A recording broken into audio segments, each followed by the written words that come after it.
नमस्कार दोस्तों, स्वागत है आप लोगों का आपके अपने YouTube channel PMS IQ study में। दोस्तों, आज की एक और वीडियो हम लेकर आ गए हैं रेलवे ग्रुप डी 2025 परीक्षा के लिए अति महत्वपूर्ण सामान्य ज्ञान व सामान्य विज्ञान के प्रश्नों का। दोस्तों, सभी प्रश्न सिलेक्टिवली हैं, एग्जाम ओरिएंटेड हैं, तो आप लोगों से एक रिक्वेस्ट करूंगा कि आप लोग इस वीडियो को अंत तक जरूर देखें, सभी प्रश्नों को अच्छे से समझें। आगामी रेलवे ग्रुप डी 2025 की परीक्षा में दोस्तों आप लोगों को काफ़ी बेनिफिट मिलेगा। आइए दोस्तों वीडियो को शुरू करते हैं। पहला प्रश्न है, इंडियन नेशनल आर्मी किसके द्वारा बनाई गई थी? तो दोस्तों इसका सही उत्तर होगा ऑप्शन ए, सुभाष चंद्र बोस। जी हाँ दोस्तों, आप लोगों को याद रखनी है इंडियन नेशनल आर्मी किनके द्वारा बनाई गई थी, तो सही उत्तर होगा ऑप्शन ए, सुभाष चंद्र बोस। चलिए अगला प्रश्न देखते हैं। अगला प्रश्न है, भारत गुट निरपेक्षता की नीति अपनाता है जिसका तात्पर्य है? तो सही उत्तर होगा दोस्तों ऑप्शन सी, शक्ति गुटों के प्रति तटस्थता। जी हाँ दोस्तों, आप लोगों को याद रखनी है भारतीय गुट निरपेक्षता का क्या उद्देश्य होता है, तो सही उत्तर होगा ऑप्शन सी, शक्ति गुटों के प्रति तटस्थता। चलिए अगला प्रश्न देखते हैं। अगला प्रश्न है, प्रकाश वर्ष निम्न में से किसकी इकाई है? बतानी है दोस्तों कि जो प्रकाश वर्ष है वो किसकी इकाई होता है, तो सही ऑप्शन होगा दोस्तों ऑप्शन सी, दूरी। जी हाँ दोस्तों, आप लोगों को याद रखनी है प्रकाश वर्ष निम्न में से किसकी इकाई है, तो प्रकाश वर्ष दूरी की इकाई है। चलिए अगला प्रश्न देखते हैं। अगला प्रश्न है, कुनैन की औषधि किससे प्राप्त होती है? बतानी है दोस्तों कि कुनैन की औषधि किससे प्राप्त किया जाता है, तो सही उत्तर होगा ऑप्शन ए, सिनकोना के पौधे से। जी हाँ दोस्तों, आप लोगों को याद रखनी है कुनैन की औषधि किससे प्राप्त की जाती है, तो सिनकोना के पौधे से। चलिए अगला प्रश्न देखते हैं। अगला प्रश्न है, समाचार पत्रों को लोकतंत्र की बाइबल किसने कहा था? बतानी है दोस्तों कि समाचार पत्रों को लोकतंत्र की बाइबल किसने कहा था, तो सही उत्तर होगा दोस्तों ऑप्शन सी, वॉल्टर लिपमैन। जी हाँ दोस्तों, आप लोगों को याद रखनी है वॉल्टर लिपमैन ने दोस्तों समाचार पत्रों को क्या कहा था, लोकतंत्र की बाइबल। चलिए अगला प्रश्न देखते हैं। अगला प्रश्न है, विक्रम साराभाई अंतरिक्ष केंद्र कहाँ स्थित है? दोस्तों बतानी है विक्रम साराभाई अंतरिक्ष केंद्र कहाँ स्थित है, तो सही उत्तर होगा ऑप्शन डी, त्रिवेंद्रम में। जी हाँ दोस्तों, आप लोगों को याद रखनी है त्रिवेंद्रम अर्थात तिरुवनंतपुरम केरल में स्थित है विक्रम साराभाई अंतरिक्ष केंद्र। आप लोगों को दोस्तों याद रखनी है, बहुत महत्वपूर्ण प्रश्न है, बेसिक लेवल के प्रश्न है। विक्रम साराभाई अंतरिक्ष केंद्र कहाँ स्थित है, तो त्रिवेंद्रम अर्थात तिरुवनंतपुरम केरल में स्थित है। चलिए अगला प्रश्न देखते हैं। अगला प्रश्न है, बैंकॉक किस नदी पर स्थित है? बहुत महत्वपूर्ण प्रश्न है दोस्तों, बतानी है कि थाईलैंड की राजधानी बैंकॉक किस नदी पर स्थित है, तो सही उत्तर होगा ऑप्शन ए, चाओ फ्राया। जी हाँ दोस्तों, आप लोगों को याद रखनी है चाओ फ्राया नदी पर बैंकॉक स्थित है। बैंकॉक दोस्तों बता दें कि थाईलैंड की राजधानी है और किस नदी पर स्थित है, तो चाओ फ्राया नदी पर स्थित है। आप लोगों को याद रखनी है। चलिए अगला प्रश्न देखते हैं। अगला प्रश्न है, सोयाबीन का सर्वाधिक उत्पादन किस राज्य में होता है? बतानी है दोस्तों कि सोयाबीन सबसे ज़्यादा उत्पादन करने वाला भारत का कौन सा राज्य अग्रणी है, तो सही उत्तर होगा दोस्तों ऑप्शन बी, मध्य प्रदेश। जी हाँ दोस्तों, आप लोगों को याद रखनी है सोयाबीन का सर्वाधिक उत्पादन करने वाला भारत का कौन सा राज्य है, तो सही उत्तर होगा मध्य प्रदेश। तभी दोस्तों मध्य प्रदेश को सोया प्रदेश के नाम से भी जाना जाता है। आप लोगों को याद रखनी है मध्य प्रदेश को सोया प्रदेश के नाम से भी जाना जाता है। सर्वाधिक सोयाबीन की खेती मध्य प्रदेश में दोस्तों की जाती है। चलिए अगला प्रश्न देखते हैं। अगला प्रश्न है, मायोपिया रोग किस लेंस के प्रयोग से ठीक किया जा सकता है? देखिए दोस्तों बहुत ही महत्वपूर्ण प्रश्न है, बेसिक लेवल के प्रश्न है। बतानी है कि मायोपिया रोग अर्थात निकट दृष्टि दोष ये दोस्तों किस लेंस से ठीक किया जा सकता है, आप लोगों को बतानी है। तो इसका सही उत्तर होगा दोस्तों ऑप्शन बी, अवतल लेंस। जी हाँ दोस्तों, आप लोगों को याद रखनी है मायोपिया रोग, ऑप्शन बी सही उत्तर हो जाएगा अवतल लेंस। आप लोग इसे जरूर याद रखेंगे। मायोपिया रोग किस लेंस के प्रयोग से ठीक किया जा सकता है, तो सही उत्तर होगा ऑप्शन बी, अवतल लेंस। चलिए अगला प्रश्न देखते हैं। अगला प्रश्न है, निम्नलिखित में से कौन सी चट्टान अवसादी चट्टान होती है? बतानी है दोस्तों कि निम्न में से कौन सी चट्टानें हैं जो अवसादी चट्टान होती है। तो सही उत्तर होगा दोस्तों ऑप्शन डी, आर्कोज। जी हाँ दोस्तों, आप लोगों को याद रखें निम्न में से कौन सी चट्टान अवसादी चट्टान होती है, तो सही उत्तर होगा ऑप्शन डी, आर्कोज। चलिए अगला प्रश्न देखते हैं।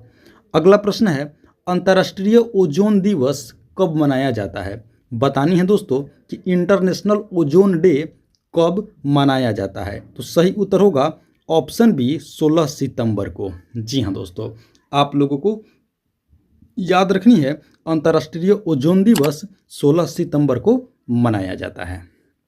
चलिए अगला प्रश्न देखते हैं। अगला प्रश्न है, उपत्वचा किसमें नहीं होती है? बतानी है दोस्तों कि उपत्वचा किसमें नहीं होती है। तो सही उत्तर होगा ऑप्शन सी, जड़ में। जी हाँ दोस्तों, आप लोगों को याद रखनी है कि जड़ में दोस्तों क्या क्या नहीं होती है। तो सही उत्तर होगा उपत्वचा नहीं होती है। चलिए अगला प्रश्न देखते हैं। अगला प्रश्न है, भारत में वन्य जीव संरक्षण अधिनियम कब लागू किया गया था? बतानी है दोस्तों कि भारत में वन्य जीव संरक्षण अधिनियम कब लागू किया गया था। तो सही उत्तर होगा ऑप्शन ए, 1972 ईस्वी में। जी हाँ दोस्तों, आप लोगों को याद रखनी है भारत में वन्य जीव संरक्षण अधिनियम कब लागू किया गया था। तो सही उत्तर होगा ऑप्शन ए, 1972 ईस्वी। चलिए अगला प्रश्न देखते हैं। अगला प्रश्न है, जल की सतह पर तेल की पतली परत रंगीन क्यों दिखाई देती है? देखिए दोस्तों, अति महत्वपूर्ण प्रश्न है, इसे भी आप लोग स्टार मार्क अवश्य कर लेंगे। मोस्ट इंपॉर्टेंट प्रश्न है। बतानी है कि जल की सतह पर तेल की पतली परत रंगीन क्यों दिखाई देती है। तो सही उत्तर होगा ऑप्शन डी, व्यक्तिकरण के कारण। जी हाँ दोस्तों, आप लोगों को याद रखनी है व्यक्तिकरण के कारण जल की सतह पर दोस्तों तेल की पतली परत हमें रंगीन दिखाई देती है। आप लोग इसे जरूर याद रखेंगे। चलिए अगला प्रश्न देखते हैं। अगला प्रश्न है, अर्थशास्त्र के जनक कौन है? दोस्तों मोस्ट रिपीटेड प्रश्न है, अति महत्वपूर्ण प्रश्न है, हमेशा दोस्तों रेलवे एग्जाम में रिपीट होने वाले प्रश्न है। तो इसे भी आप लोग क्या करेंगे, स्टार मार्क कर लेंगे। मोस्ट इंपॉर्टेंट प्रश्न है। बतानी है अर्थशास्त्र के जनक कौन है? तो सही उत्तर होगा दोस्तों ऑप्शन बी, एडम स्मिथ। जी हाँ दोस्तों, आप लोगों को याद रखनी है अर्थशास्त्र के जनक कौन है, एडम स्मिथ।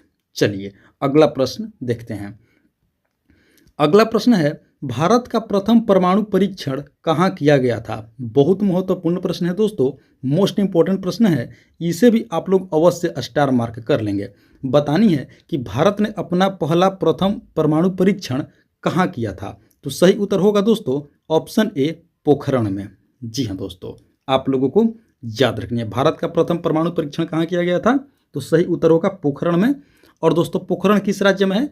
तो राजस्थान में है। यह भी आप लोग अच्छे से याद रखेंगे कि राजस्थान के पोखरण में भारत ने दोस्तों अपना प्रथम परमाणु परीक्षण किया था 18 मई 1974 ईस्वी को। यह भी आप लोग याद रखेंगे 18 मई 1974 ईस्वी को दोस्तों भारत ने अपना पहला प्रथम परमाणु परीक्षण की थी। कहाँ पे? तो राजस्थान के पोखरण में।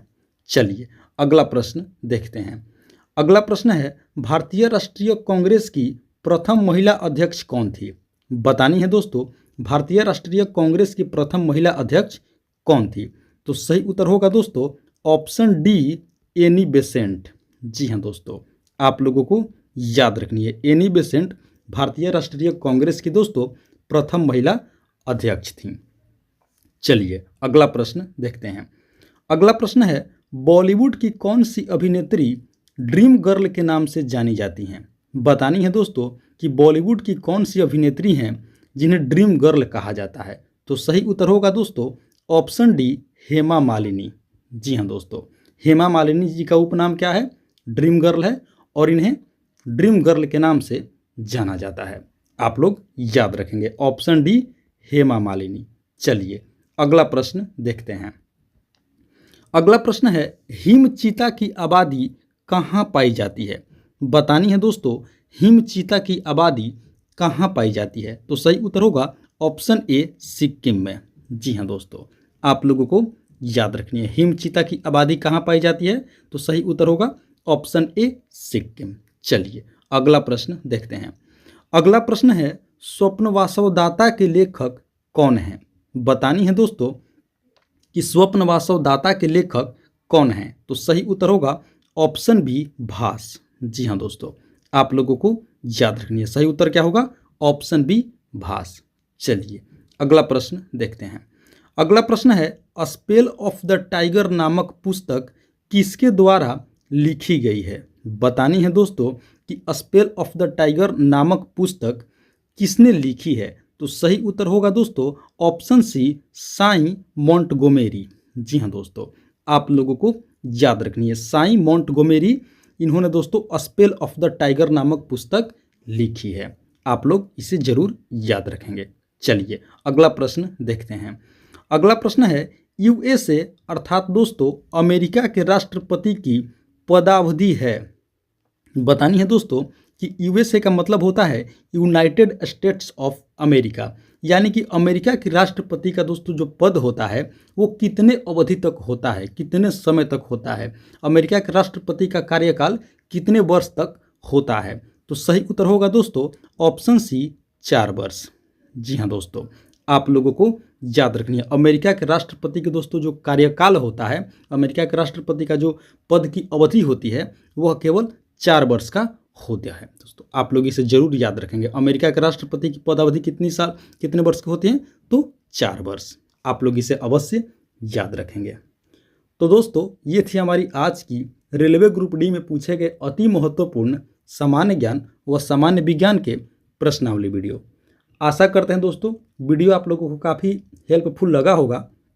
वीडियो को आप लोग अंत तक जरूर देखे होंगे, सभी प्रश्नों को अच्छे से समझ भी गए होंगे। तो दोस्तों इसी बात पर वीडियो को एक लाइक कर दें और साथ ही साथ PMS IQ study YouTube channel पर अगर आप नए हैं तो चैनल को भी सब्सक्राइब करके बेल नोटिफिकेशन ऑन करके ऑल पर सिलेक्ट कर लें। जब भी मैं मोस्ट इंपॉर्टेंट टॉपिक वीडियो इस चैनल पर अपलोड करूं तो सबसे पहले आप उसे देख पाएँ।